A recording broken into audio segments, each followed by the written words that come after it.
We sort of kicked off today talking about the global beef situation and the outlook for U.S. beef exports.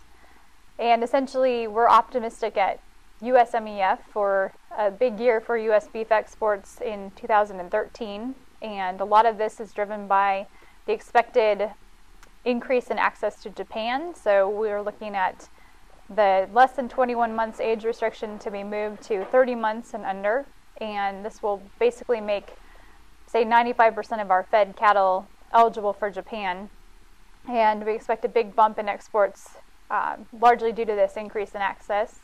And in addition, Taiwan has recently adopted an MRL for ractopamine. So that feed additive is now, they've now adopted more the science-based protocol for our imports. And that should mean another, or basically our resumed exports to a $200 million market.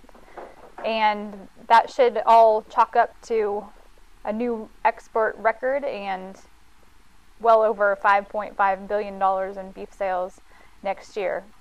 So far this year, volume has been down a touch, running down about 11%, but on the value side, we're still up 4%. So as production in this country decreases, we need to be able to still export and at a higher price. And we are focused on increasing the bottom lines for beef producers in this country by shipping, shall we say, undervalued cuts here. So short plate, short ribs, hanging tenders, tongues, a lot of cuts that are really underutilized in this country going overseas at a premium dollar, and thus trying to maximize the value of every carcass we produce here.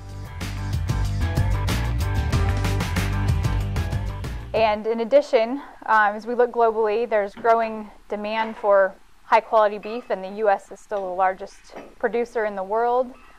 We regained the largest exporter status last year and hope to hang on to that, especially on a value basis.